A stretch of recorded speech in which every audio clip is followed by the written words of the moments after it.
Auditorium کا حال ایک بار پھر لوگوں سے بھرا ہوا تھا، لیکن اس بار حال میں لوگوں کا ہجوم اس قدر تھا کہ سیٹوں کے علاوہ بھی سیٹوں کے ساتھ ساتھ دیواروں کے ساتھ بھی لوگ کھڑے تھے۔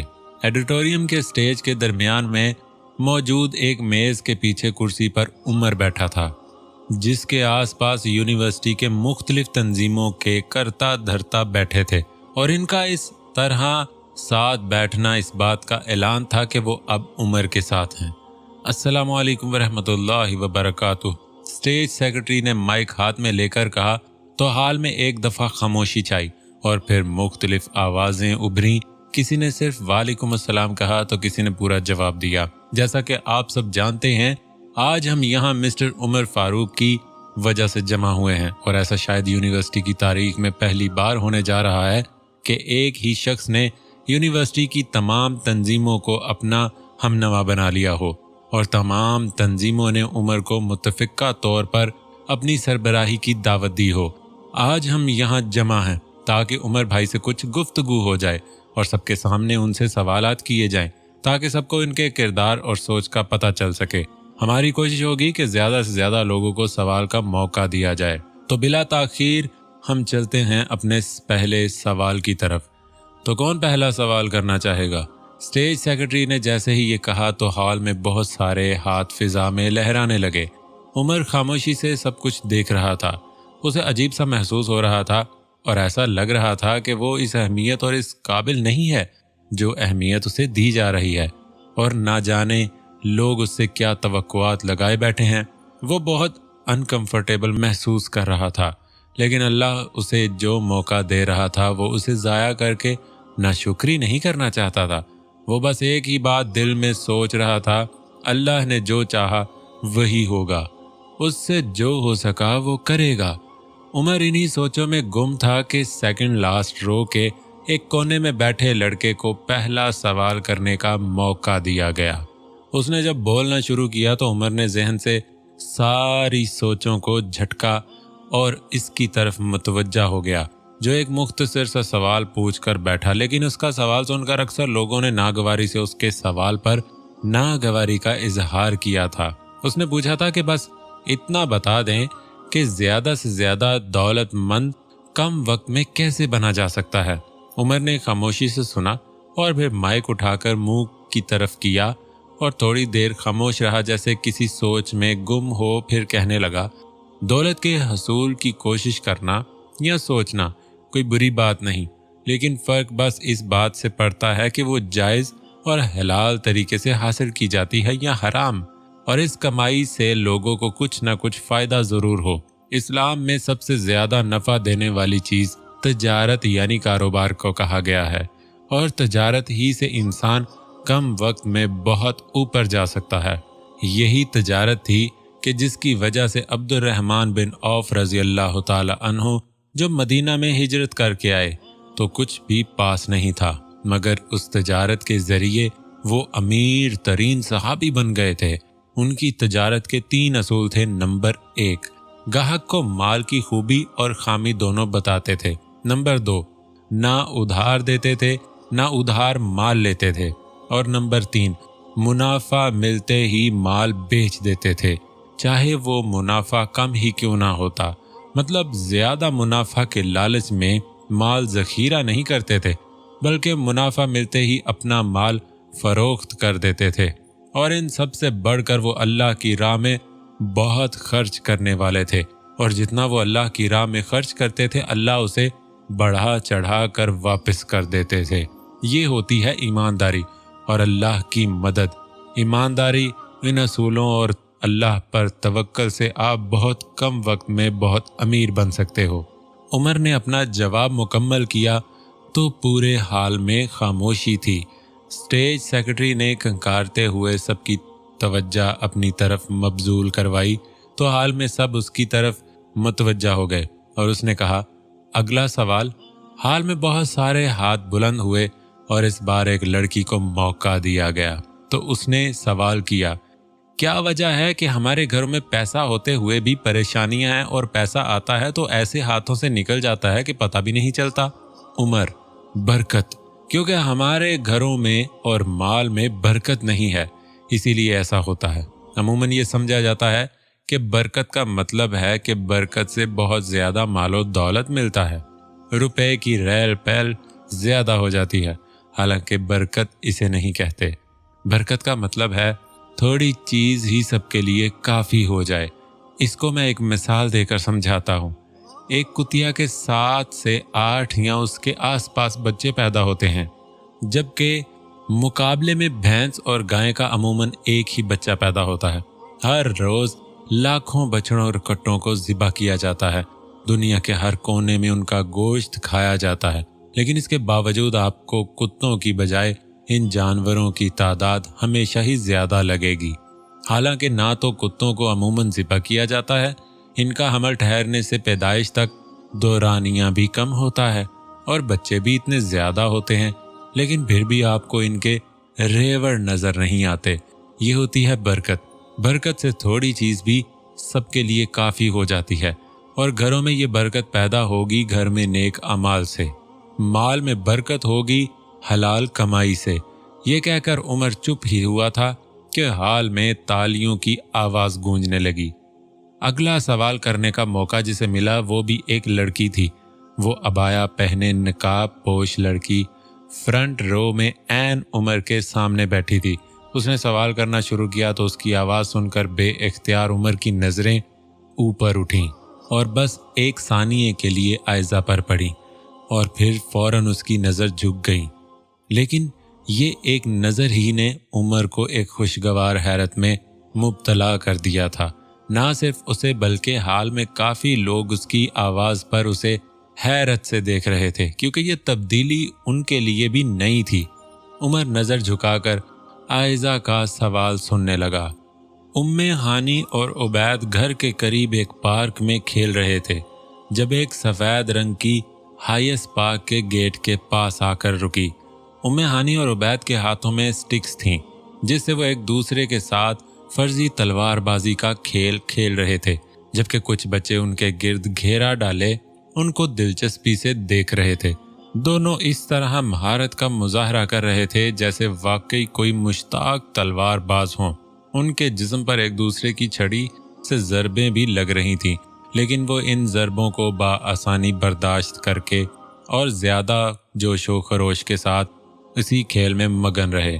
तलवारबाजी में उबैद का पलड़ा भारी था, लेकिन इस खेल से उकताकर अब दोनों ने अपने अपने बैग से बच्चों के खिलौने के तौर पर इस्तेमाल होने वाले 3 कुमान निकाल लिए थे और एक दूर पड़ी एक बोतल को निशाना बनाकर उसे गिराने की कोशिश कर रहे थे। इस मामले में उम्मे हानी आगे जा रही थी। थोड़ी देर बाद शाम की सुर्खी गहरी होना शुरू हुई तो दोनों ने अपना अपना सामान संभाला और घर की तरफ चल पड़े। वो इस बात से बेखबर थे कि एक गाड़ी धीरे धीरे उनके पीछे रेंग रही है। जैसे ही वो अपनी गली का मोड़ मोड़ने लगे, अचानक गाड़ी की रफ्तार तेज हुई। जैसे ही गाड़ी उन दोनों के पास पहुंची तो ब्रेक की आवाज़ फिजा में गूंजी और गाड़ी की एक साइड का स्लाइडिंग दरवाज़ा खोला और उसमें से 4 हाथ आगे बढ़े। 2 ने उबैद और 2 हाथों ने उम्मे हानी को जकड़ा और गाड़ी के अंदर खींच लिया। दोनों बुरी तरह मचलने लगे, लेकिन उनके मुंह पर जमे हाथों में मौजूद क्लोरोफार्म में डूबे रुमालों ने ज़्यादा देर उन्हें मचलने न दिया और वो दोनों बेहोश हो गए। गाड़ी अनजानी मंजिल की तरफ रवां दवां हो गई।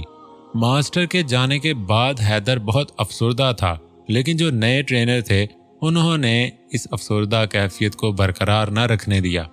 3 ट्रेनर्स ने हैदर की टफ रूटीन में ऐसा इजाफा किया कि हैदर सारे दिन का थका हारा जब बेड पर गिरता तो उसे दुनिया और माफिया की होश न रहती और वो गहरी नींद सो जाता। अगले 7 माह हैदर की जिंदगी की अब तक के मुश्किल तरीन दिन थे। अब वो बचपन से निकलकर नौजवानी की हदूद में दाखिल हो रहा था। उसका जिस्म हालात के असरात की वजह से सख्त होता जा रहा था। शायद यही वजह थी कि अब वो अपनी उम्र से बड़ा दिखाई देने लगा था। सख्त ट्रेनिंग की भट्टी में वो मशक्क़त की आग से अब कुंदन बन चुका था। तकरीबन हर फन हर्ब में महारत से वो अपने ट्रेनर्स को मुतासिर कर चुका था। लेकिन अब भी कभी कभी उसे मास्टर की बहुत याद आती थी। बेशक उसकी अखलाकी तरबियत भी जारी थी, लेक्चर्स, मिसालों और वीडियो से उसे अखलाकी लिहाज से भी बरतर बनाने की कोशिशें जारी थीं। लेकिन जैसे हर टीचर का एक अपना अंदाज होता है, इसी तरह मास्टर का एक अपना अंदाज था जिससे हैदर बहुत मानूस हो चुका था। लेकिन हैदर को इस बात की समझ आ चुकी थी कि न जाने मास्टर ने क्या क्या बखेड़े पाल रखे थे, और सिर्फ हैदर की वजह से वो अपने सारे काम नहीं छोड़ सकते थे। आखिर अल्लाह अल्लाह करके वो दिन आया जब हैदर को उसकी ट्रेनिंग मुकम्मल होने का मसला सुनाया गया और उसे बताया गया कि परसों उसे फारिग कर दिया जाएगा और उसे मौका पर मास्टर भी हैदर से मिलने आएगा। हैदर को ये खबर सुनकर अजीब सा एहसास होने लगा, जैसे उसके वजूद से कोई चीज काटी जाने लगी हो, और वो सोच रहा था कि इतनी मानूसियत और लगन वाली जगह से वो कहाँ जाएगा और क्या करेगा। लेकिन मास्टर के आने और मास्टर से मिलने की खुशी इन तमाम एहसासात पर गालिब आ गई और वो बेचैनी से मास्टर से मुलाकात का इंतजार करने लगा। 2 दिन हैदर ने बड़ी बेचैनी से गुजारे और मुलाकात वाले दिन फजर की नमाज के बाद हैदर रूटीन की मशकों के बाद फ्रेश होकर मास्टर का इंतजार करने लगा। खुदा खुदा करके हैदर का इंतजार खत्म हुआ और उसे खबर मिली कि मास्टर जिम्नाजियम में आ चुके हैं। वो भागम भाग जिम्नाजियम में पहुंचा तो मास्टर अपनी मखसूस कुर्सी पर बैठे थे और उनके सामने 3 कुर्सियों पर हैदर के 3 ट्रेनर्स बैठे थे। हैदर को देखकर मास्टर मुस्कुराया और खड़े हो गए। हैदर दौड़कर मास्टर से जा लिपटा। मास्टर ने शफकत से हैदर के सर पर हाथ फेरा और बोले, अस्सलामु अलैकुम वरहमतुल्लाहि वबरकातुह बच्चे। हैदर ने शर्मिंदा होकर जवाब दिया, वालेकुम अस्सलाम वरहमतुल्लाहि वबरकातुह। मैं माज़रत खा हूँ, सलाम मुझे करना चाहिए था। कोई बात नहीं, इंसान जज्बात में आकर गलतियां कर ही जाता है। मास्टर तो फिर मास्टर था, ऐसे जज्बातियत भरे माहौल में भी जज्बात पर काबू पाकर सबक देना नहीं भूले। हैदर की आंखों में नमी उतर आई थी, लेकिन उसका चेहरा खुशी से जगमगा रहा था। वो मास्टर के इशारा करने पर बड़े अदब से मास्टर के सामने पड़ी कुर्सी पर बैठ गया। मास्टर ने हैदर की तरफ सत्ताईशी अंदाज में देखा और कहने लगे कि हैदर, तुम्हारे ट्रेनर तुम्हारी तारीफ कर रहे थे और कह रहे थे कि कुछ स्टूडेंट्स ऐसे भी मिलते हैं जिन्हें सिखाने और पढ़ाने में बहुत मजा आता है और तुम उनमें से एक हो। हैदर ने बड़ी ममनूनियत से अपने ट्रेनर्स की जानिब देखा और कहने लगा, मास्टर, दर हकीकत ये उनकी शफकत है। आप और इन उस्तादजा की बदौलत ही मैं कुछ सीख पाया हूँ और ये आप लोगों का ऐसा एहसान है जो मैं कभी नहीं चुका पाऊंगा। मास्टर थोड़ी देर सोचते रहे और फिर घड़ी पर नज़र डालकर बोले, वक्त कम है मेरे पास, लेकिन जाने से पहले हैदर बेटा, मैं तुमसे कुछ खास बातें करना चाहता हूँ तुम्हारे मुस्तकबिल के बारे में। अब तुम क्या करना चाहोगे? मुस्तकबिल के तुम्हारे क्या प्लान्स हैं? हैदर ने यह सवाल सुनकर एक इत्मीनान भरा सांस लिया। यही वो सवाल था जो उसके जहन में पिछले कुछ दिनों से गूंज रहा था, लेकिन वो चाह कर भी इस सवाल का जवाब नहीं ढूंढ पाया था। लेकिन अब उसे लग रहा था कि उस सवाल का जवाब भी मिल जाएगा मास्टर की मदद से। हैदर गला खंखार कर कहने लगा, ये सवाल कई दिनों से मेरे जहन में मचल रहा है, लेकिन इसका जवाब मैं नहीं ढूंढ पाया हूँ। मैं किसी मकसद के तहत अपनी ज़िंदगी गुजारना चाहता हूँ, खाना कमाना, अच्छी नौकरी और पोस्ट, शादी, बच्चे, और बस ऐसे ही ज़िंदगी गुजारने का सोचकर मुझे उलझन होती है। मैं कुछ अलग करना चाहता हूँ। मास्टर ये सुनकर खामोश सा हो गया और घड़ी पर नज़रें जमा दी और न जाने किस सोच में गुम हो गए। जैसे घड़ी पर 8 बजने में 2 मिनट रह गए तो मास्टर ने अपना लैपटॉप खोला और साथ ही कंप्यूटर ऑन किया और कुछ देर कंप्यूटर और लैपटॉप से छेड़छाड़ करते रहे। इस दौरान हैदर ने नोट किया कि मास्टर कैमरे का एंगल सेट करते हुए उनका रुख अपनी तरफ कर रहे हैं। स्क्रीन्स पर क्या चल रहा है, हैदर ये देखने से कासिर था। इस दौरान हैदर को मास्टर को मुखातिब करने और अपने सवाल का जवाब पूछने की हिम्मत नहीं हुई। जैसे ही घड़ी पर 8 बजे मास्टर ने कुर्सी से टेक लगाई और बोलना शुरू हुए। जिंदगी का मकसद इंसान खुद तय करता है अपनी आदत और सोच की बुनियाद पर, लेकिन चूंकि आप सब एक अरसा हमारी ज़ेरे निगरानी रह चुके हैं تو بطور اساتذہ ہم یہ اپنا فرض سمجھتے ہیں کہ آپ کو زندگی کے مقصد کے بارے میں کچھ گائیڈ لائنز دے دیں، فیصلہ آپ نے خود کرنا ہے۔ یہ باتیں سن کر حیدر کو اندازہ ہوا کہ ماسٹر صرف اسی سے نہیں بلکہ اور بھی کئی لوگوں سے مخاطب ہیں جن کو حیدر نہیں جانتا۔ تھوڑی دیر ماسٹر جیسے سوچ میں گم سے ہو گئے، غالباً سوچ رہے تھے کہ کہاں سے شروع کریں۔ تھوڑی دیر بعد انہوں نے تعوذ و تسمیہ پڑھی اور پھر پڑھنے لگے، اور ہم نے بنی اسرائیل کو کتاب میں فیصلہ سنا دیا تھا کہ بے شک تم زمین میں ضرور 2 بار فساد کرو گے، اور بے شک تم ضرور سرکشی کرو گے، بہت بڑی سرکشی۔ پھر جب ان دونوں میں سے پہلی کا وعدہ آیا تو ہم نے تم پر اپنے سخت لڑائی والے کچھ بندے بھیجے، بس وہ گھروں کے اندر گھس گئے، اور یہ ایسا وعدہ تھا جو پورا کیا ہوا تھا۔ پھر ہم نے تمہیں دوبارہ ان پر غلبہ دیا، اور تمہیں مالوں اور بیٹوں سے مدد دی، اور تمہیں تعداد میں زیادہ کر دیا۔ اگر تم نے بھلائی کی تو اپنی جانوں کے لیے بھلائی کی، اور اگر برائی کی تو انہی کے لیے۔ پھر جب آخری بار کا وعدہ آیا تو ہم نے اور بندے تم پر بھیجے تاکہ وہ تمہارے چہرے بگاڑ دیں، اور تاکہ وہ مسجد میں داخل ہوں جیسے وہ پہلی بار اس میں داخل ہوئے، اور تاکہ جس چیز پر غلبہ پائیں اسے برباد کر دیں، بری طرح برباد کرنا۔ تمہارا رب قریب ہے کہ تم پر رحم کرے، اور اگر تم دوبارہ کرو گے تو ہم بھی دوبارہ کریں گے، اور ہم نے جہنم کو کافروں کے لیے قید خانہ بنایا ہے۔ جو کتاب بنی اسرائیل پر اتری تھی اس میں ہی اللہ تعالیٰ نے انہیں پہلے ہی سے خبر دے دی تھی، اور وہ زمین پر 2 مرتبہ سرکشی کریں گے اور سخت فساد برپا کریں گے۔ بس ان کے لیے فساد کے وقت ہم نے اپنی مخلوق میں سے ان لوگوں کو ان کے اوپر مسلط کیا جو بڑے ہی لڑنے والے، سخت جان اور ساز و سامان سے پورے لیس تھے۔ وہ ان پر چھا گئے، ان کے شہر چھین لیے، لوٹ مار کر کے ان کے گھروں تک کو خالی کر کے بے خوف و خطر واپس چلے گئے۔ اللہ کا وعدہ پورا ہونا ہی تھا۔ کہتے ہیں کہ یہ جالوت کا لشکر تھا جس نے پورے بنی اسرائیل کو تہس نہس کر کے رکھ دیا تھا۔ پھر اللہ تعالیٰ نے طالوت بادشاہ اور پیغمبر حضرت داؤد علیہ السلام کے ذریعے بنی اسرائیل کی مدد فرمائی، اور حضرت سلیمان علیہ السلام کے زمانے میں یہ عروج پر تھے۔ ان کے بعد یہ پھر سرکشی پر اتر آئے۔ جب ان کے ظلم حد سے بڑھنے لگے، عام تو عام نبیوں تک کو سرے عام قتل کیا گیا، اور علماء کو اذیتیں دے دے کر شہید کیا گیا، تو اللہ نے دوسری بار ٹائٹس بادشاہ کے ہاتھوں ان کو شکست فاش دی، جس نے ان سے فلسطین بھی چھین لیا، اور یہ وہاں سے بھاگ نکلنے پر مجبور ہوئے۔ ان کے بچوں اور عورتوں تک کو بڑے پیمانے پر ذبح کیا گیا۔ اس کے بعد یہودی کبھی اپنی ایک سلطنت قائم نہیں کر سکے، اور ان پر مختلف بادشاہوں کا عتاب اترتا رہا، اور یہ در بدر ایک ملک سے دوسرے ملک کی طرف ہجرت کرتے رہے، لیکن اپنی خصلتوں سے پھر بھی باز نہ آئے۔ اسی وجہ سے اور غداری کی وجہ سے یہ ہٹلر کے ہاتھوں بھی ذلیل ہوئے۔ لیکن اس کے بعد اچانک ان کا عروج شروع ہوا، اور 1948 میں اسرائیل کا وجود بنا، جس کی بنیاد بھی پاکستان کی طرح مذہبی تھی۔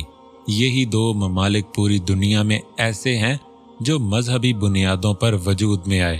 ایسا ہونا تھا کیونکہ اسی صورت بنی اسرائیل میں اللہ تعالیٰ آگے فرماتے ہیں، اور ہم نے اس کے بعد بنی اسرائیل سے کہا کہ تم اس سرزمین میں رہو، پھر جب آخری وعدے کا وقت آئے گا ہم تمہیں اکٹھا کر کے لے آئیں گے۔ صدیوں بعد آج یہودی اسی جگہ جمع ہو رہے ہیں جہاں سے ان کی ابتدا ہوئی تھی۔ انہیں عروج ملا تھا اور وہیں سے انہیں نکالا گیا تھا، لیکن اب کی بار یہ واضح ہے کہ یہ آخری بار جمع ہو رہے ہیں، کیونکہ اب جو ان پر وقت آئے گا وہ انہیں دنیا کے نقشے سے مٹا دے گا۔ یہاں میں ایک حدیث سنانا چاہوں گا۔ آپ حضور کریم صلی اللہ علیہ وآلہ وسلم نے فرمایا، روایت ہے حضرت معاذ ابن جبل سے فرماتے ہیں، فرمایا رسول اللہ صلی اللہ علیہ وآلہ وسلم نے کہ بیت المقدس کی آبادی مدینہ طیبہ کی ویرانی ہے، اور مدینہ کی ویرانی بڑی جنگ کا ظہور ہے، اور بڑی جنگ کا ظہور قسطنطنیہ کی فتح ہے، اور قسطنطنیہ کی فتح دجال کا نکلنا ہے۔ یہاں پہنچ کر ماسٹر رک گئے اور تھوڑی دیر خاموشی کے بعد بولے، ایسا ہونا شروع ہو چکا ہے۔ اگر آپ 1948 سے اب تک اسرائیل کا نقشہ اٹھا کر دیکھیں تو وہ دن بدن بڑا ہوتا جا رہا ہے اور گریٹر اسرائیل بنانے کی طرف رواں دواں ہے۔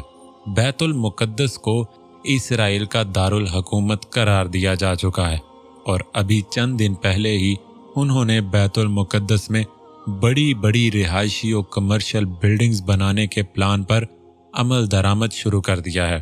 احادیث کی رو سے یہ آباد ہوتا جائے گا اور مدینہ ویران۔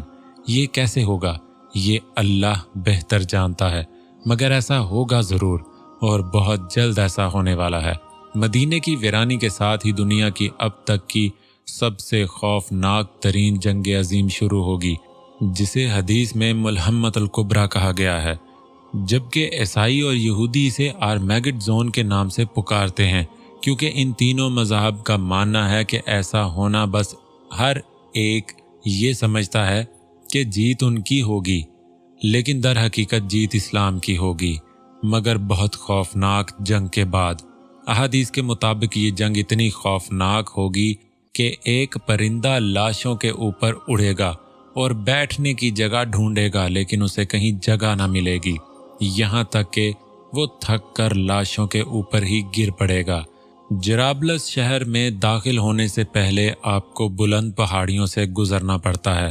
ان پہاڑوں کی اترائی کی جانب آئیں تو آپ کے سامنے ایک تاحد نظر پھیلا ہوا تقریباً 500 کلومیٹر تک ایک بڑا اور وسیع میدان نظر آئے گا، اتنا بڑا میدان کہ اس کا کوئی دوسرا سرا نظر نہ آئے۔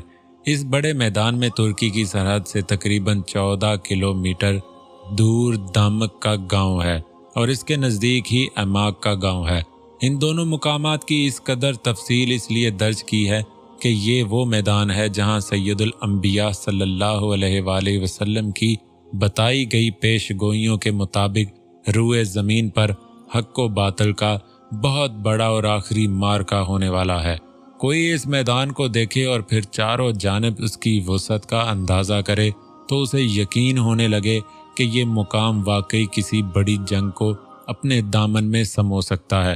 احادیث کی کتب میں اس آخری بڑی جنگ ملحمۃ الکبریٰ کا مرکز و محور شام کا خطہ ہوگا۔ آپ صلی اللہ علیہ وآلہ وسلم نے خبردار کرتے ہوئے فرمایا، اگر اہل شام میں خرابی آئی تو پھر تم میں کوئی خیر باقی نہ رہے گی۔ وہاں ایک گروہ ہمیشہ برسرے پیکار رہے گا، اللہ کی نصرت و فتح ان کے ساتھ ہوگی، انہیں کسی کی پرواہ نہ ہوگی کہ انہیں کون رسوا کرتا ہے۔ دیگر ایسی احادیث کو سامنے رکھیں تو یہ پتہ چلتا ہے کہ اس جنگ سے پہلے قسطنطنیہ استنبول ترکی مسلمانوں کے ہاتھوں سے چھن چکا ہے، اور اس جنگ کے بعد دوبارہ مسلمان یہ قسطنطنیہ اہل روم سے واپس لے لیں گے۔ اب اگر تازہ ترین حالات کو دیکھیں تو ترکی مسلسل اپنا موقف سخت کرتا جا رہا ہے، چاہے کوئی بھی معاملہ ہو۔ 1923 میں جب خلافت عثمانیہ ٹوٹی تھی، اس وقت ایک معاہدہ ہوا تھا جس میں ترکی کو اس بات کا پابند بنایا جائے گا کہ ترک خلافت کو ختم کیا جائے گا، اس کی جگہ سیکولر ریاست قائم کی جائے گی، خلیفہ کو ملک بدر کیا جائے گا، اس کے سارے اثاثے ضبط کر لیے جائیں گے۔ ترکی اپنے ملک کے حصے موصل وغیرہ میں بھی تیل کے ذخائر نہیں نکال سکے گا۔ ترکی اپنے سمندروں سے گزرنے والا بحری جہازوں سے فیس بھی وصول نہیں کرے گا۔ ان شرائط پر عمل کرتے ہوئے مصطفیٰ کمال اتاترک نے سیکولر حکومت کی بنیاد رکھی۔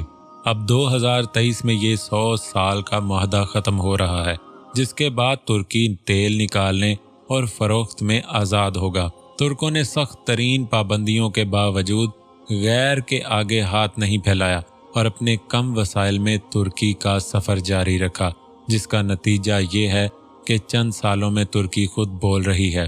صدر اردگان کے دور حکومت میں ترکی معاشی طور پر उभरता हुआ मुल्क साबित हो रहा है, जिसकी सबसे बड़ी निशानी तुर्क सदर ने IMF का तमाम कर्ज ख़त्म करके उसे आलमी माशी चुंगल से निकाल बाहर किया है और बहुत तेज़ी से तरक्की की राह पर गामज़न है। अब जब 2023 में पाबंदियां ख़त्म होंगी तो उसे तरक्की के वो पर लग जाएंगे कि तुर्की बहुत से यूरोपियन ममालिक को पीछे छोड़ देगा। इसी बात को बहुत से यूरोपीय ममालिक तशवीश की निगाह से देख रहे हैं। दूसरी तरफ तुर्की और रूस एक दूसरे के करीब हैं। इन हालात में तुर्की के हमसाया मुल्क आर्मीनिया और आज़रबाईजान में जंग का छेड़ना मानी खेज है। लगता ये है कि ये सूरत हाल रोज़ बरोज़ बिगड़ती जाएगी, यहाँ तक कि जंग होगी जिसमें तुर्की अपना बहुत सा हिस्सा बशमूल इस्तांबुल खो बैठेगा, जिसे मुसलमान बाद में फिर हासिल कर लेंगे। अहादीस में हमें हज़रत इमाम महदी के दौर में या दौर से पहले दो महाज मिलते हैं। एक तो ये जो ऐमाक और दाबक के मुकाम पर होगा, जबकि दूसरा महाज हिंदुस्तान में कायम होगा। इस बारे में अहादीस हैं। हमारे प्यारे नबी आखिरी आका करीम अलैहिस्सलातु वस्सलाम ने हिंदुस्तान का जिक्र फरमाया और इरशाद फरमाया, ज़रूर तुम्हारा एक लश्कर हिंदुस्तान से जंग करेगा। अल्लाह उन मुजाहिदीन को फतह अता फरमाएगा, हत्ता कि वो उनके बादशाहों को जंजीरों में जकड़ कर लाएंगे और अल्लाह उनकी मग़फ़िरत फरमाएगा। फिर जब वो मुसलमान लौट कर आएंगे तो ईसा इब्ने मरियम को शाम में पाएंगे। हज़रत अबू हुरैरा रज़ी अल्लाह ताला अन्हु ने ये सुना तो फरमाया, अगर मैंने वो गज़वा पाया तो अपना नया और पुराना सब माल बेच दूंगा और इस गज़वे में शिरकत करूंगा। अल्लाह ने हमें फ़तह अता कर दी तो मैं एक आज़ाद अबू हुरैरा होऊंगा जो मुल्क शाम में ईसा इब्ने मरियम को पाएगा।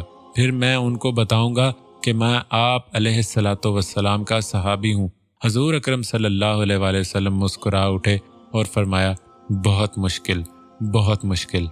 इस हदीस को नईम बिन हमाद ने अपनी किताबुल फितन में रिवायत किया है। इसहाक बिन राहविया ने भी इस हदीस को अपनी मसनद में रिवायत किया है।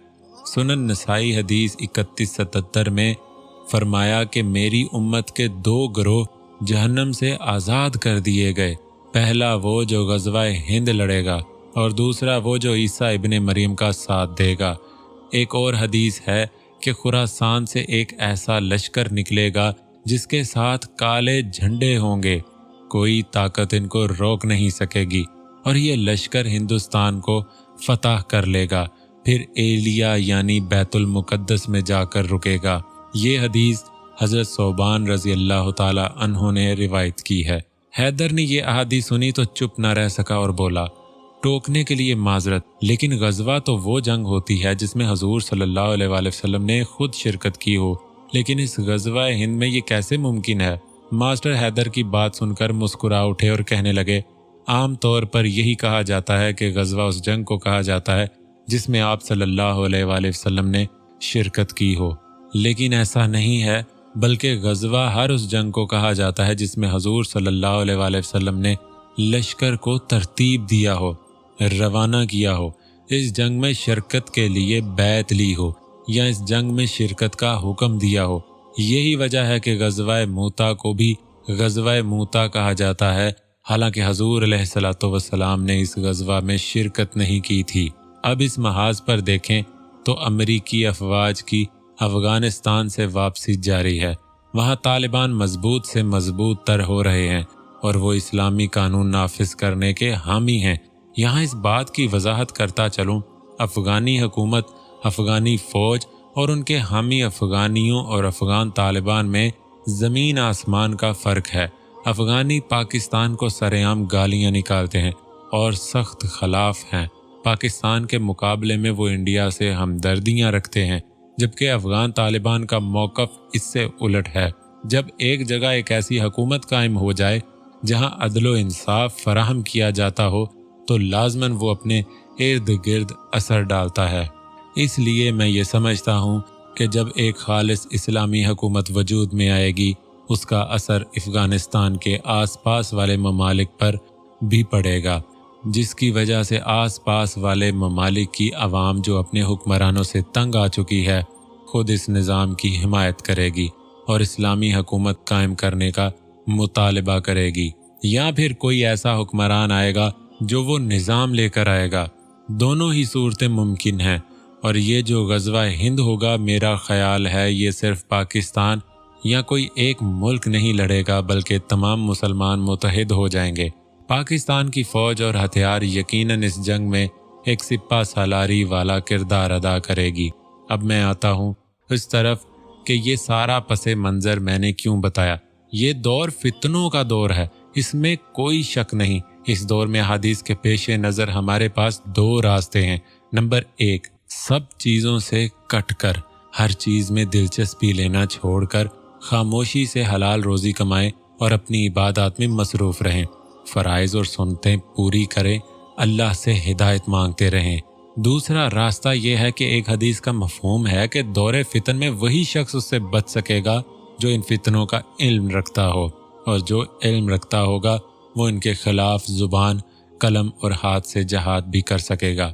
मेरा ताल्लुक भी एक ऐसी तंजीम से है जो इन फितनों के खिलाफ और आने वाले हालात के पसे मंज़र तैयारी कर रही है, ताकि वो इस ग़ज़वा हिंद में शिरकत के हुज़ूर सल्लल्लाहु अलैहि वसल्लम की बिशारतों के मुस्तहिक ठहर सकें।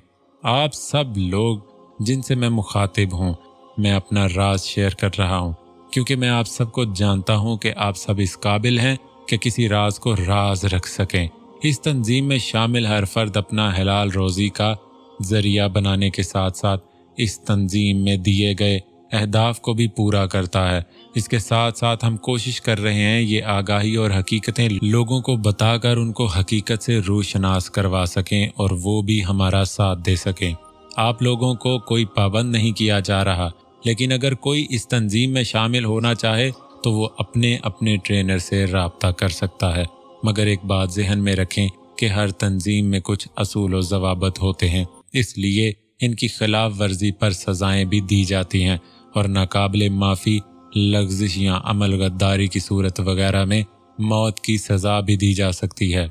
जो शामिल होना चाहेंगे उनको मज़ीद हिदायत दी जाएंगी, इसलिए आप सोच समझकर फ़ैसला कर लें।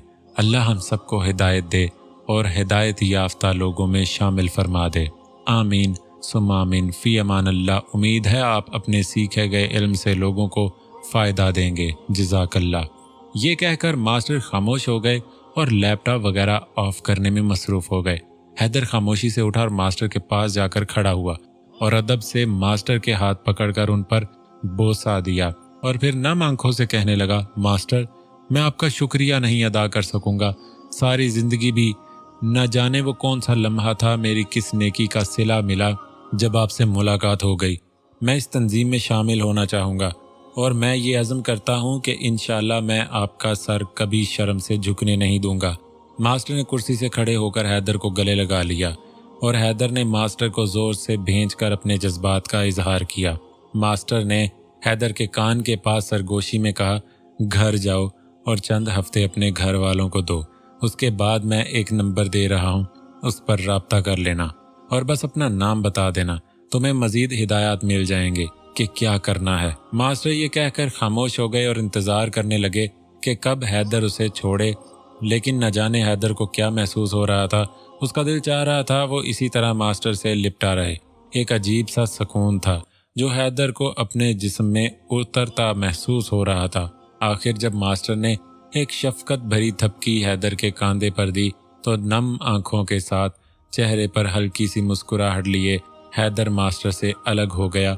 वो ये सोचकर मुस्कुरा रहा था कि अब मास्टर से हमेशा एक ताल्लुक़ रहेगा और वो मास्टर के साथ मिल कर अमली तौर पर कुछ काम कर सकेगा, लेकिन वो नहीं जानता था कि ये उसकी मास्टर के साथ ज़िंदगी की आखिरी मुलाकात थी। उम्मीद है दोस्तों आज की एपिसोड आपको पसंद आई होगी। वीडियो को लाइक करें, कमेंट बॉक्स में अपनी राय का इजहार ज़रूर करें। मिलते हैं नेक्स्ट एपिसोड के साथ। अपना ख्याल रखें। अल्लाह हाफिज़।